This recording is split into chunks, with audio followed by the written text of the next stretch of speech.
Hey everyone. Welcome back to Bella Dark Tales. Before we get started tonight, I want you to do something for me. Think about your daily routine. The route you take to work. The coffee shop you stop at every morning. The window you sit next to on the train. The parking spot you always use. Now ask yourself this: how many people know that routine as well as you do?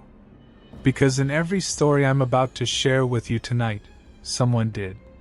Someone knew every single detail. And that person was never supposed to be there. These are 4 true stories submitted to us by real people. 4 accounts of what it feels like to realize, slowly and horribly, that someone has been watching you for a very, very long time. Get comfortable. Turn the lights up if you need to. Because tonight, someone is always watching.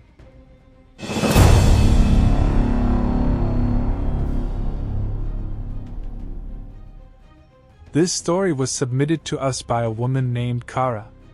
She was 29 years old when this happened and living alone in a mid-rise apartment building in a quiet part of the city. She specifically asked us not to name the city, and honestly, after hearing what she went through, I completely understand why. Kara had moved into her apartment about 8 months before any of this started. It was on the 4th floor. She had a large living room window that faced the street, and directly across from her building, maybe 60, 70 feet away, there was an older commercial building. 3 stories. Used to be some kind of accounting firm, she said. But by the time Kara moved in, it had been vacant for over a year. The windows were dark. The front door was chained shut. There was a realtor's sign out front that had been there so long the sun had faded the phone number off it. Kara didn't think anything of it. Dead buildings are everywhere in cities. You just stop seeing them after a while. She had a normal life. She worked from home as a freelance graphic designer, so she spent most of her days at her desk, which was positioned near that big living room window. She liked the natural light. She liked being able to look out at the street when she needed to think. The first time she noticed something felt off, she didn't even fully register it. It was a Tuesday evening in early November. She was sitting at her desk, finishing up a project. It was dark outside. She remembers glancing up at the building across the street, just a casual glance, the kind you do without thinking, and she thought she saw something in one of the 2nd floor windows. A shape. A silhouette, maybe? She stared for a second. The window was dark. Nothing moved. She told herself it was just a reflection from a passing car, or maybe her eyes playing tricks from staring at a screen too long. She went back to work. She forgot about it completely. The second time it happened was about 2 weeks later. Same kind of evening, dark, cold, the street quiet. She was eating dinner at her coffee table, watching something on her laptop, when she had this sudden, uncomfortable feeling. That feeling you get sometimes, like the back of your neck prickles and every instinct in your body is trying to tell you something your brain hasn't caught up to yet. She looked up. She looked out the window. And there it was again. In the same 2nd floor window of the building across the street. A shape. Unmistakably human this time. Someone standing very still, very close to the glass. She couldn't make out a face. It was too dark, too far away. But the outline was there. Shoulders. A head. Just standing. Kara felt cold. She got up slowly and walked closer to her window. The moment she moved, the shape shifted. It stepped back into the darkness of the room. And then it was gone. Kara stood there for a long moment. Her heart was going fast. She told herself, it's probably a property manager. A realtor. Someone checking on the space. There were 100 rational explanations. But she closed her blinds that night for the first time since she'd moved in. She felt silly about it the next morning. The building across the street looked completely dead in the daylight. Empty. Harmless. She opened her blinds, let the sun in, and went about her day. But she started noticing things she'd never paid attention to before. She noticed the building at different times of day. And what she noticed was that during the daytime, it looked exactly like what it was, an abandoned building. No movement. No signs of life.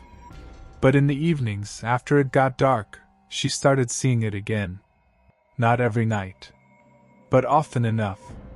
That shape in the second-floor window. She started keeping a mental log. And what disturbed her most wasn't just that someone was there. It was the consistency.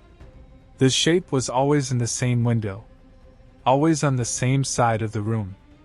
And it always seemed to appear sometime between 7 and 9 in the evening, which, she realized with a creeping horror, was exactly when she was most likely to be sitting at her desk, illuminated by her monitor, completely visible through her unobstructed window. She called the building's management office and asked about the vacant building across the street. She was told it had been on the market for 2 years. No tenants. No one should have been accessing it. She called the non-emergency police line.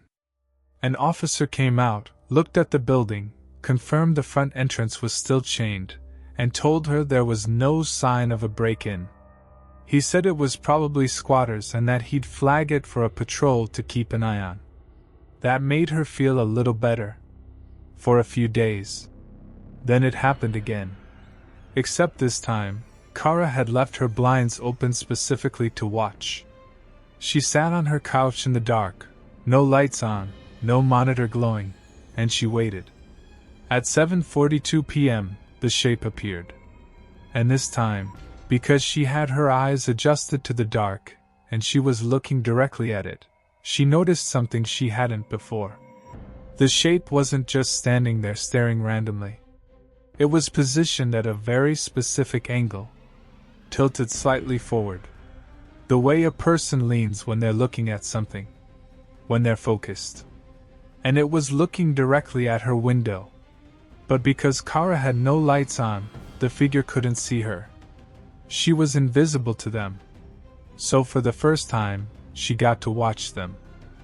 She grabbed her phone and turned on the camera. She zoomed in as far as it would go. The image was grainy and dark, but she could make out more details now. A person, she thought male, based on the build, though she couldn't be sure, wearing dark clothing. Standing just far enough back from the glass that their face was in shadow. And they weren't moving at all. They were just watching. Watching her empty, dark window. Waiting maybe, for a light to come on. For a silhouette to appear. Kara's hands were shaking. But she managed to get a few photos.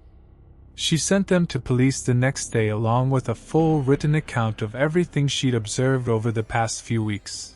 The dates, the times, the patterns. The detective she spoke to took it seriously. He said the level of consistency she'd documented was concerning, and that they'd look into it more thoroughly. They got into the building 2 days later with a warrant. And here's what they found. In the second-floor room, the exact room where the figure had always appeared, there was evidence that someone had been spending extended periods of time there. A sleeping bag. Empty food containers. A portable phone charger. A flashlight. And on the floor, near the window, there was a scuff pattern in the dust. Like someone had been standing there. Over and over and over. In the same spot. For a long time. But that wasn't the worst part. The worst part was what they found on the windowsill. A small pair of binoculars. Sitting right on the ledge. Aimed directly at Kara's apartment. They never found the person. Whoever had been living in that building packed up and vanished before police could identify them. The building was secured. Kara moved within the month. But she told us one last thing that still gives me chills. After she moved out, she hired someone to help her pack up the apartment. And while they were taking down some things from the wall near her desk, the person helping her noticed something she'd never seen before. Scratched into the paint on the wall, low down, near the baseboard, easy to miss, were small tally marks. Like someone counting days. Kara hadn't put them there. She still doesn't know how they got into her apartment. She still doesn't know how long someone had been inside before she noticed the figure in the window. And she says that of everything that happened, that's the part she can't stop thinking about. Not that someone was watching her from across the street, but that someone had been in her home, walking through her space, counting days, and she never knew.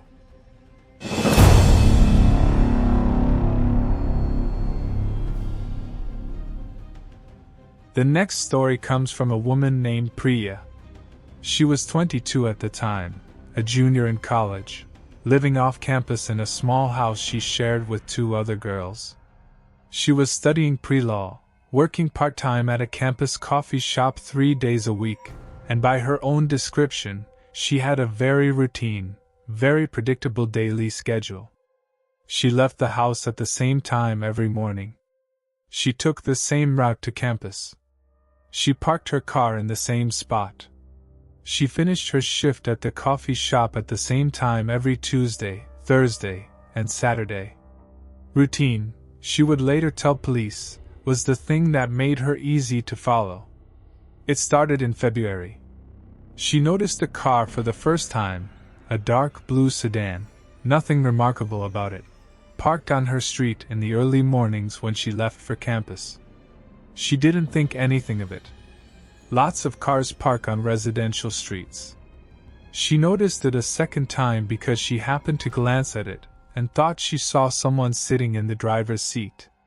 Just sitting there. Not on their phone. Not eating breakfast. Just sitting. She looked more carefully, and she could see the silhouette of a person, but the windows were tinted just enough that she couldn't make out a face. She walked to her car, got in, and drove away. The car didn't follow her. At least, she didn't notice it following her. But a week later, she was walking out of her campus library at around 6 p.m. It was just getting dark, and she had that prickle again.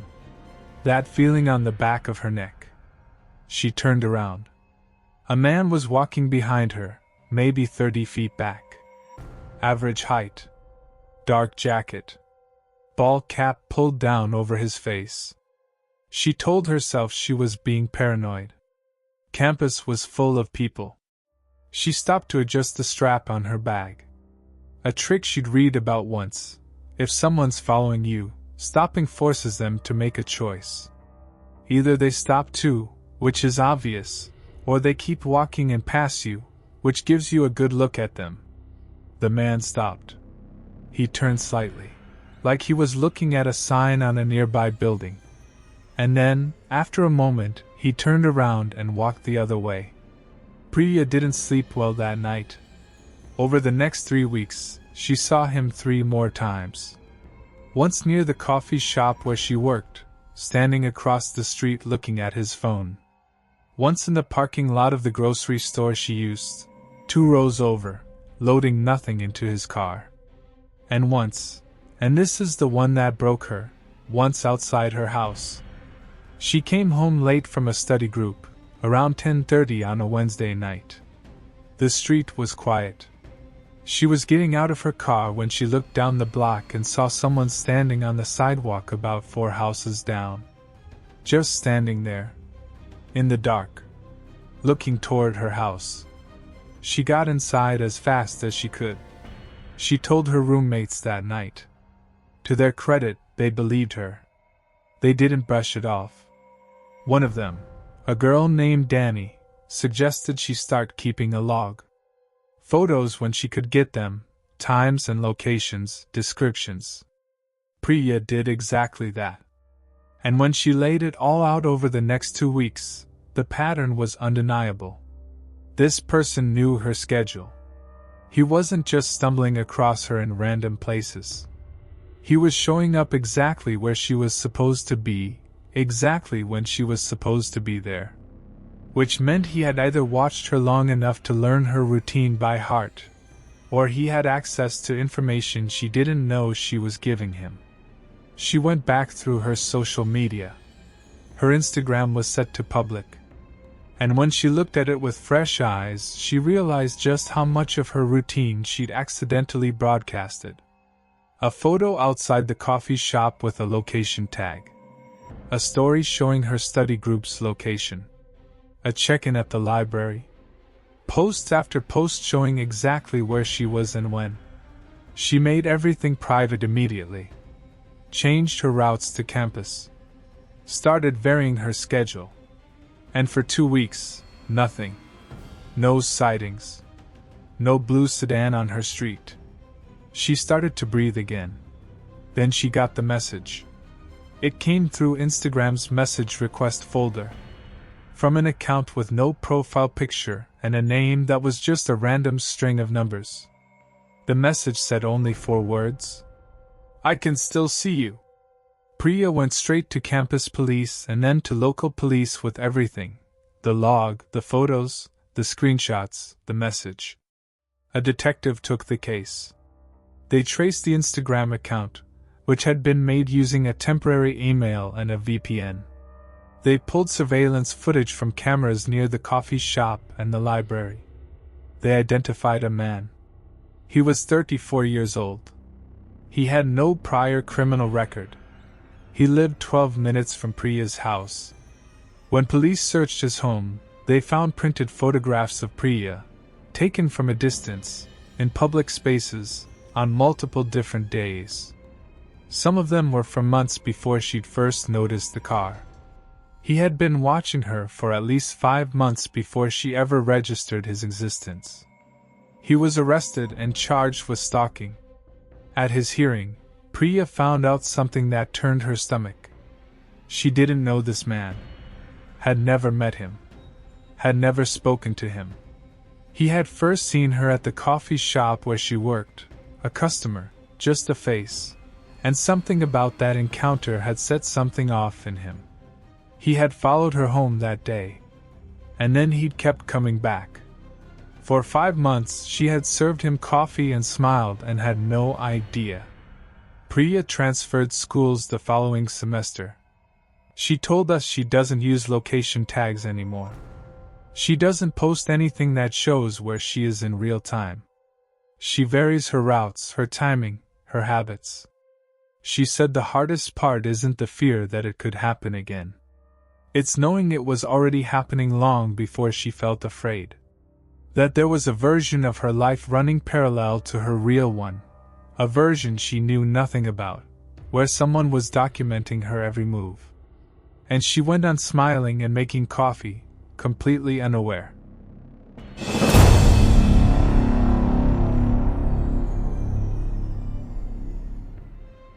This next story is the one that disturbed me the most when it came in. Not because it's the most dramatic, but because of how ordinary everything seemed right up until the moment it wasn't. This story comes from a man named David. He was 35 at the time, living in a suburban house with his wife, Meg, and their 7-year-old daughter, Sophie. They had moved into the neighborhood 2 years before this happened, and by all accounts, it was a quiet, friendly street. The kind of neighborhood where people wave from their driveways and bring each other cookies at Christmas. Their neighbor was a man named Gerald. He was in his late 60s, retired, a widower who had lived on that street for over 20 years.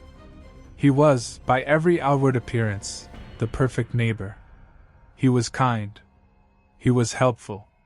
He always noticed when David's trash bin got knocked over in the wind, and he'd set it back upright. He'd watched Sophie a couple of times when David and Meg were in a bind. He'd fixed the section of the fence between their yards without being asked, and refused to accept any money for it. David felt lucky to have him next door. He said Gerald was the kind of neighbor you hear about but rarely get.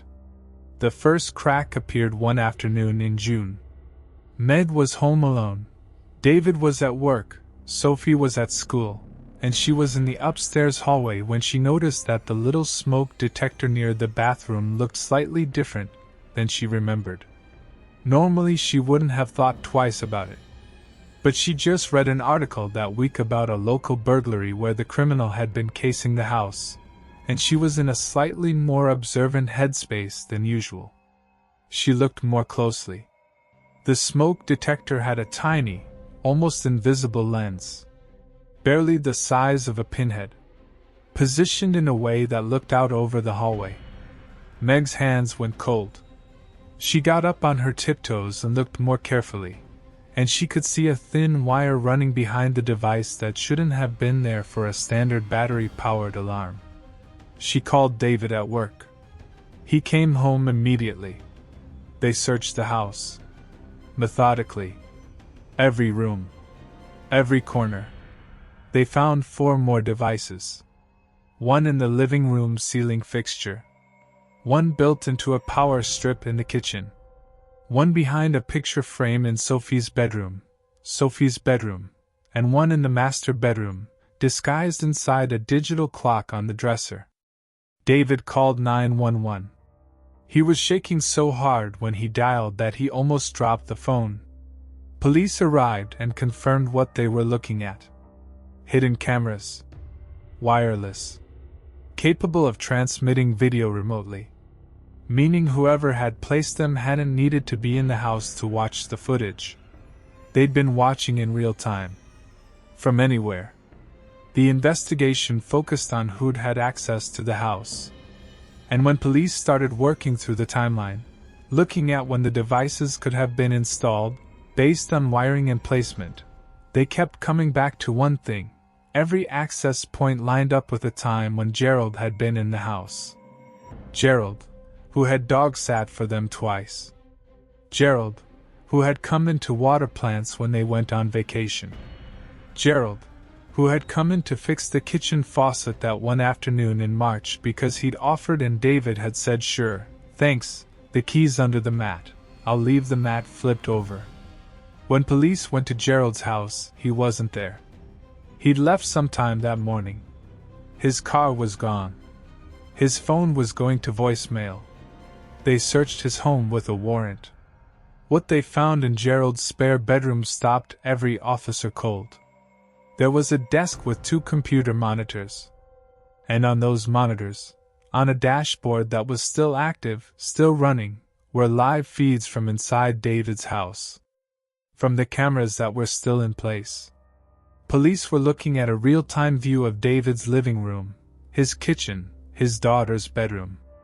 And next to the monitors there were binders. Full of printed screenshots. Photos taken from the camera feeds, printed out and organized by date. Hundreds of them. Months and months of images of David's family going about their lives inside their own home. There were also notebooks. Filled with Gerald's handwriting. Meticulous observations. What time Meg came downstairs each morning. What time Sophie went to bed. What days David worked late. What Meg's routine was when she was home alone. David said that when the detective described the contents of those notebooks, he felt something he never felt before in his adult life. A total, bone-level violation. Like the walls of his house.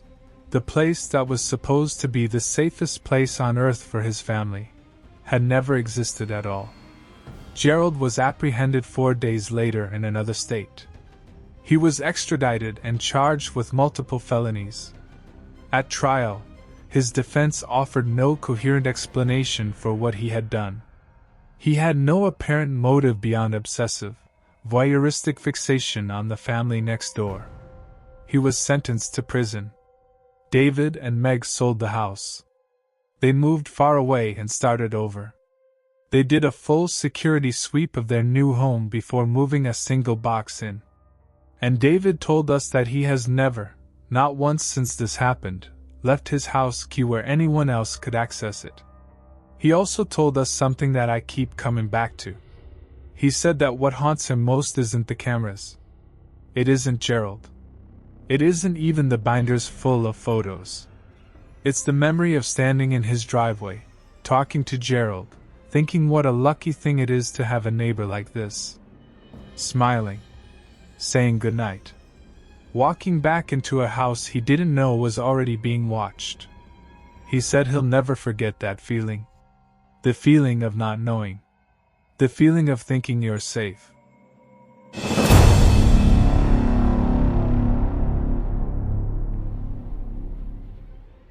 The last story tonight is one that came to us from a woman named Rachel.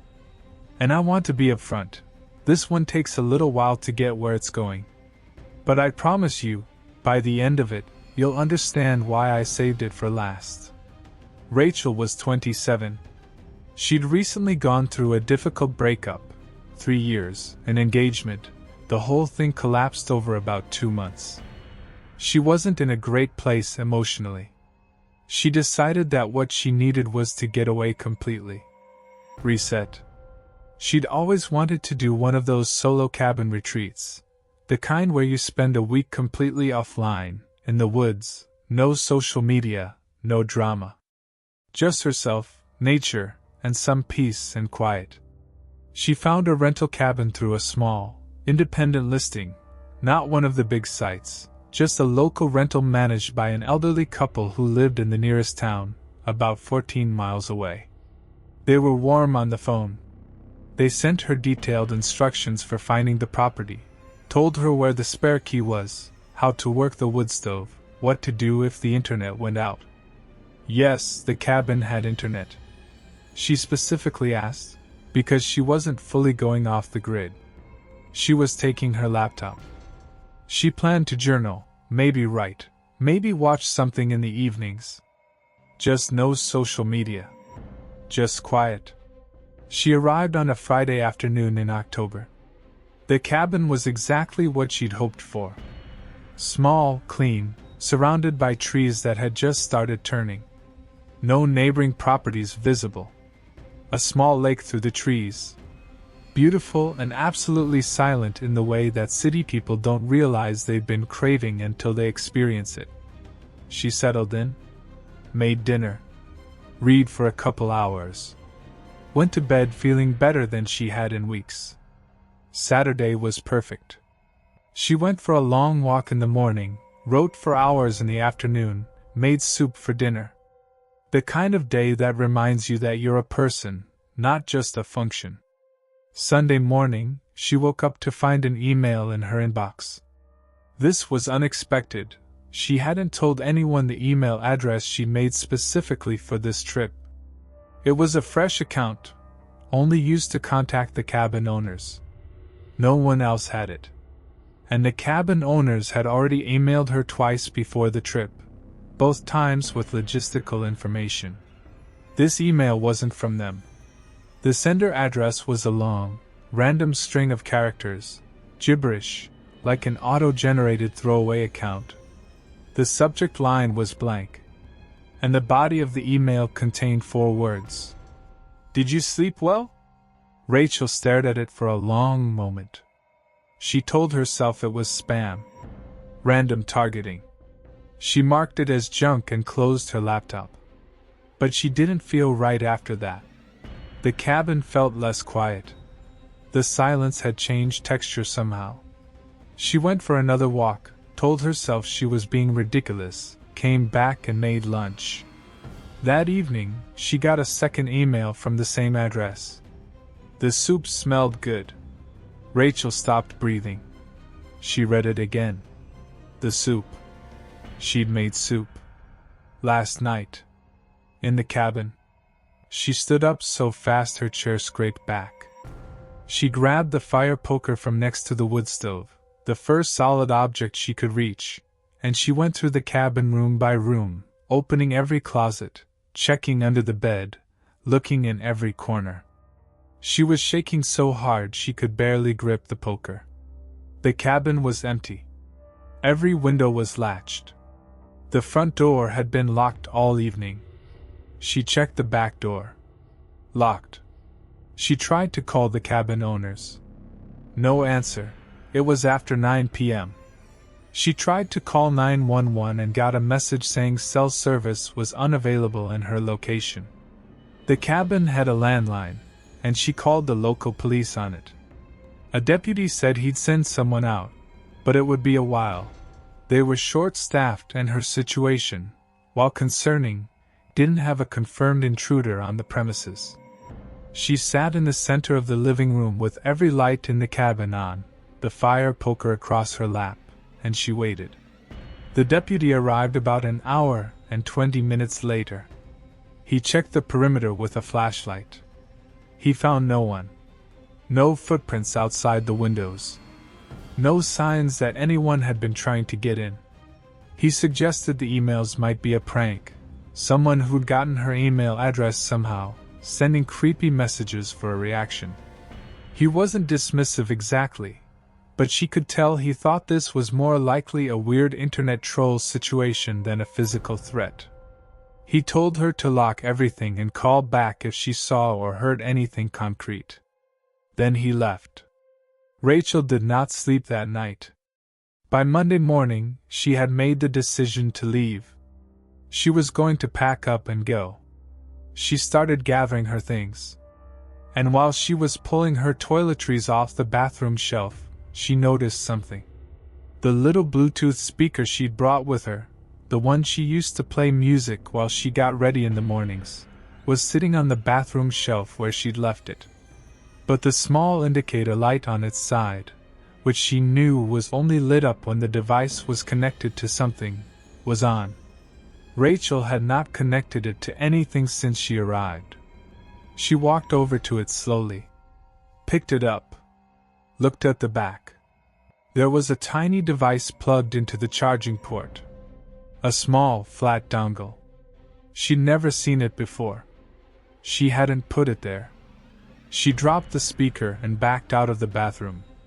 She grabbed everything she could carry in one trip, got in her car, and drove the 14 miles to the town where the cabin owners lived. She showed up at their door at 7:45 in the morning, barely coherent. When she described the dongle, the husband, who had a background in IT, as it turned out, knew immediately what it was. A wireless relay device. Something that could have been used to connect to the cabin's local network and transmit audio.